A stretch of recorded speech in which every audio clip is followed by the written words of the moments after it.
And in a lot of cases, don't nobody want to hear like what they going through because the children don't necessarily have a voice. So I totally agree with Ali. And it's just what Anton said. How many people, why are you married? Are you married for the validation? Are you married just so you have somebody that's with you?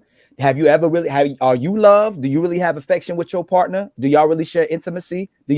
Is that why people end up cheating and walking away from their partners and people just settle in relationships they're not really happy in? A lot of people don't know how to be people. A lot of people don't know how to share affection. A lot of people weren't parented or loved or know how to love the next person. All they know is about themselves. So a lot of people get in narcissist relationships. It's not really about love. And that's why these relationships continue to break. And the society continues on. And you have all these other people with identity crisis and the LGBT and all these letters keep going and people become non-binary, don't want to be a man or woman.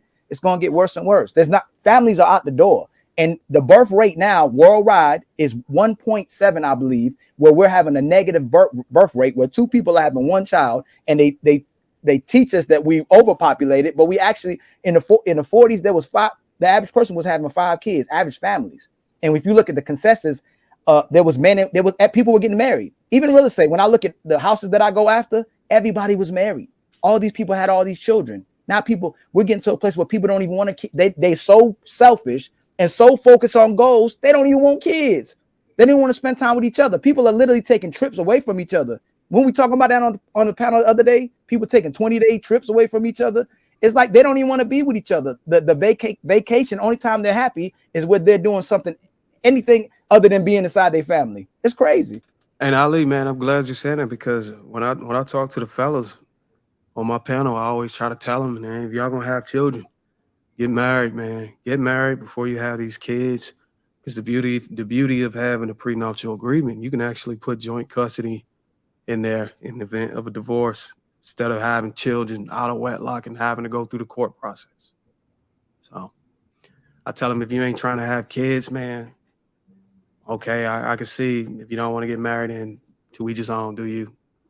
But these kids. And the biggest problem is we are just using the opposite sex as coping mechanisms, cures for loneliness, cures for boredom, simply because we want somebody to have sex with, somebody to do stuff with, and it's not really about, I want to build something with somebody, and then when it comes to using or being with somebody as an underlying coping mechanism, y'all have a child together. Nobody really cares about the child because you never really cared about the actual person that the child is coming from. So, because if a man doesn't care about the woman to a certain degree, he's not going to really care about the child. And dudes be getting with chicks because they got fat asses or they're cute or whatever, but they don't really care about the woman. And then a child comes and they're not bonded with the child because they're not bonded with the mother.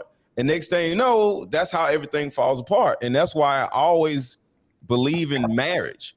And even with me, I want to get remarried because I love marriage. Yeah, I think the bond. I don't know how we got here. You want to get remarried at 40? Yeah. What age group would you? I don't have to be. All right, let's go ahead and hop into it right now. Damn,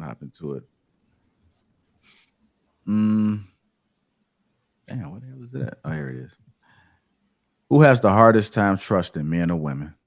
Who has the hardest time trusting, men or women? I'm gonna go ahead and go to Lady Chan on this one, then I'll go to B Taylor. I would say usually it's women, I think. Easy answer. I need to elaborate. You said who does? Who has the hardest time trusting? Women. Why do they have the hardest time trusting? I don't know, because it's just sometimes that we can let the general.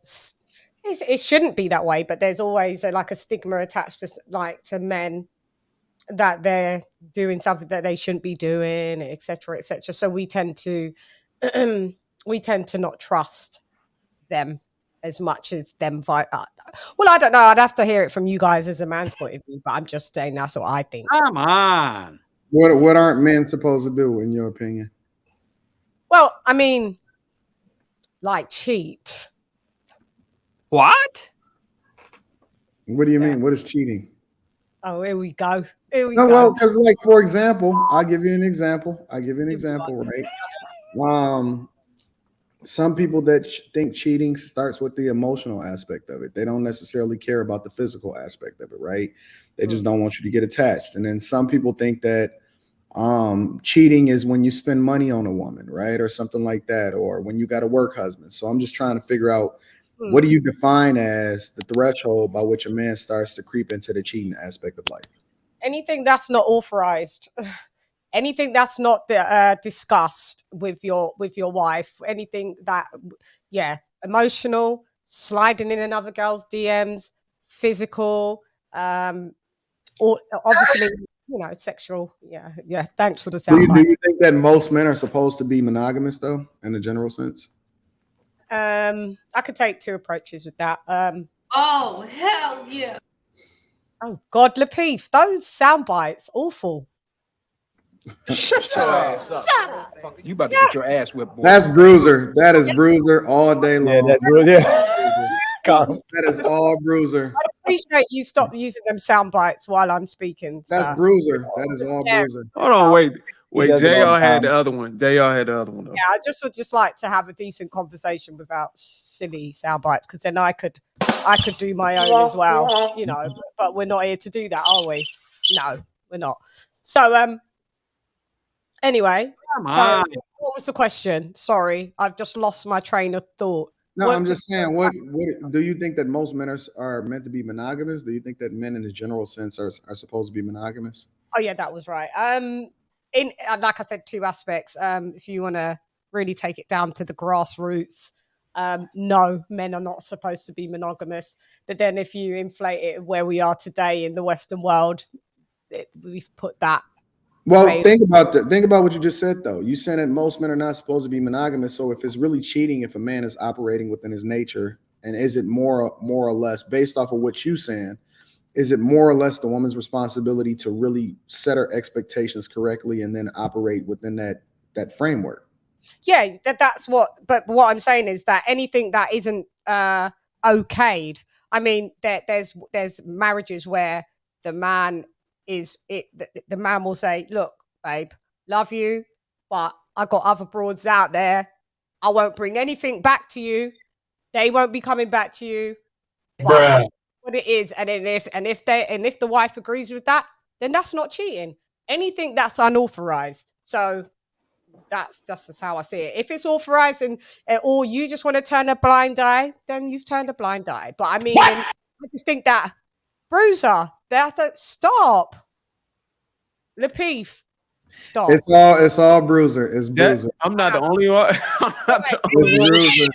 Listen, don't let him pick up his hands now all of When a he sudden. speaks, I'm just going to kill him with mine. It's all good.